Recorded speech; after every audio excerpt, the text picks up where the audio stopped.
Isang maulang weekend po sa ating lahat. Ako si Benison Estareja. Ngayong Bonifacio Day, meron po tayong tatlong weather systems pa rin po na nagpapaulan sa ating bansa. Una na dyan ay ang amihan pa rin ng northeast monsoon sa may northern and central zone na siya nagdadala rin po ng pagbaba ng temperatura doon. At ito yung hangin po galing sa may hilaga. Meron pa rin tayong shear line naman o yung linya kung saan nagtatagpo ang malamig na amihan. At mainit na hangin galing po sa silangan, nagdadala rin ng minsan malalakas na ulan sa may bahagi ng southern Luzon. Sa Visayas, down to Mindanao, andyan pa rin ang Intertropical Convergence Zone or ITCZ. Ito naman yung linya kung saan nagtatagpo ang hangin from the northern and southern hemispheres, kaya asahan din po ang makulimlim na panahon doon.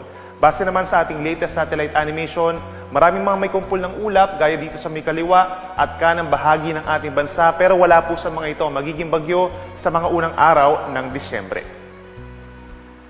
Ngayong araw, asahan pa rin po ang maulang panahon dito sa may northern and central Luzon, particularly sa Cagayan Valley, Cordillera Administrative Region and Aurora, dahil pa rin yan sa northeast monsoon or hanging amihan.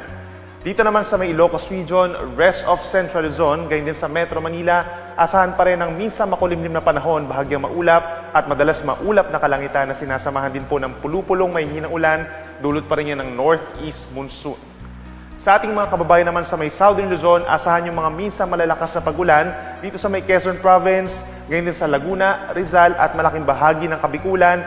Hanggang 200 mm po ang posible, lalo na dito sa may parting Catanduanes, ngayon din sa Albay and Sorsogon dahil sa shear line o yung banggaan po ng mainit at malamig na hangin.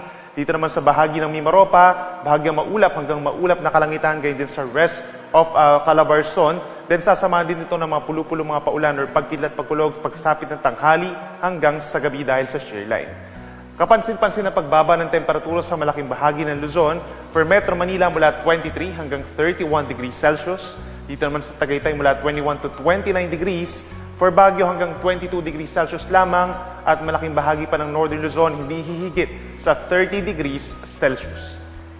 Sa ating mga kababayan po dito sa Palawan, halos buong Visayas and Mindanao, andyan pa rin po ang makulimlim na panahon ngayong araw at sasamahan din niya ng kalat-kalat na mga pagulan at mga thunderstorms, epekto ng Intertropical Convergence Zone or ITCZ.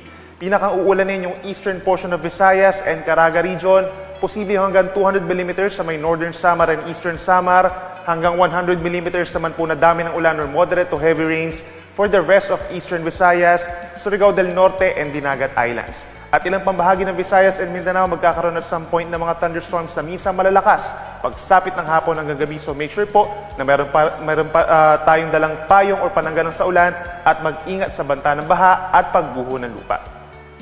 Temperature natin sa Metro Cebu hanggang 31 degrees Celsius pagsapit ng tanghali, habang dito naman sa Zamboanga City and Davao City hanggang 32 degrees Celsius.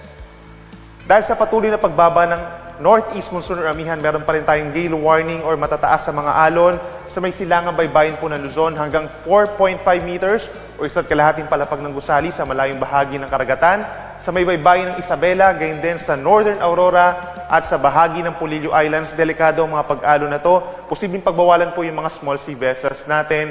Magiging maalon din po sa natitirang baybayin ng Luzon hanggang 2 to 3 meters po, no, mataas pa rin ito. At delikado sa small sea vessels at pagsapit bukas, posibleng tanggalin na yung gale warning sa may silangang baybayin ng Luzon pero mananatiling maalon pa rin for most of Luzon at banayad ang katamtaman naman sa Visayas at sa Mindanao. Para naman sa ating 3-day weather forecast, sa unang 2 araw po ng Disyembre, magpapaulan pa rin po ang northeast monsoon sa may Cagayan Valley, Cordillera Region and Aurora at magdadala pa rin ng may kalamigang panahon. At dito naman sa may parting silangan ng Visayas, may possibility pa rin po na may mabuong low pressure area dito sa may kumpul ng ulap, pero eventually po ay malulusaw din ito at hindi naman magiging isang maganap na bagyo. Nonetheless, ito man ay maging low pressure area o hindi, meron pa rin mga paulan sa malaking bahagi ng Visayas, Mindanao and Southern Luzon, dulot pa rin ng shear line at ng Intertropical Convergence Zone. At pinakaulanin pa rin ng Bicol Region, gayon din ng Mimaropa, Calabarzon na rin po dito sa malaking bahagi ng Visayas. In fact, meron po tayong weather advisory for the next 3 days sa malaking bahagi ng Southern Luzon, Visayas and Mindanao. Hanggang 200 mm sa dami ng ulan or posibleng umabot sa intense rains by tomorrow sa Quezon Province, gayon din sa Camarines Norte, Camarines Sur and Catanduanes. Habang hanggang 100 mm sa dami ng ulan or moderate to heavy rains bukas sa may lalawigan ng Aurora, gayon din sa may Laguna, Batangas, pababa ng Oriental Mindoro, Marinduque, Romblon, hanggang dito pa rin po sa may Masbate, Albay at Sorsogon. Kapag meron tayong heavy to intense na ulan, mataas ang chance na magkakaroon ng mga baha or landslides sa mga low-lying areas at yung mga malapit po sa ilog. Habang may mga ilang mga lugar na magkakaroon ng mga baha at landslides kapag moderate to heavy ang paulan.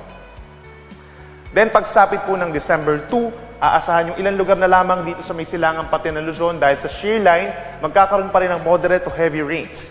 Isabela, pababa ng Aurora, Quezon Province at dito pa rin po sa Camarines Norte, may tsansa pa rin po ng mga pagbaha at pagguho ng lupa. At para naman sa araw ng Martes, December 3, magkakaroon pa rin ng paulan sa may Batanes and Babuyan Islands at malamig na panahon, dulot pa rin po yan ng amihan. Habang dito naman sa may mainland Cagayan, lalawigan ng Isabela and Aurora, magpapatuloy ang kalat-kalat na ulan and thunderstorms. Umaangat po yung ating shear line dahil sa unti-unti paghina po ng northeast monsoon. Pero eventually po, sa mga susunod pa na araw ng Disyembre, magkakaroon muli ng paglakas or surge ng northeast monsoon.